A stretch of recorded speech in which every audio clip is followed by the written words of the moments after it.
kamano samoro ng'ato nyalo penjo ni iwacho ni nitiere Leo mar 13 koro nitiere Leo mar 14.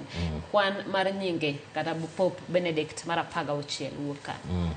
Koro iyudo ni kanisa ma Kopere koro Pope Leo mar 14 ni ene Pope ma iluongo ni 267. Koro kanisa ma Kopere osebedo gi papa moingo 200. Koro iyudo ni nyinge gi osebedo ka popes kawo nyinge mopogore opogore. Koro iyudo ka Leo nitie Leo mar 14 ne nitie Leo mane mokuongo. To koro kanisa ma Kopere timre ni ande.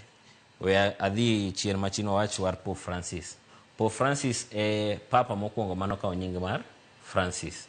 To koro kaponi e gini mabiro mbele wabo yudo Pope moro mabo kawo nying mar Francis. Koro bo bedo Pope Francis the second. Koro sani nikech pok nitie Pope moro ma pok okawo nying mar Francis, koro Pope Francis pod donga Pope Francis. Ok ibuluonge ni the first, ibuluonge mana ni the first kaponi nitie Pope moro ma bo biro to bo kawo nying mar Pope Francis, mano bo bedo Pope Francis the second.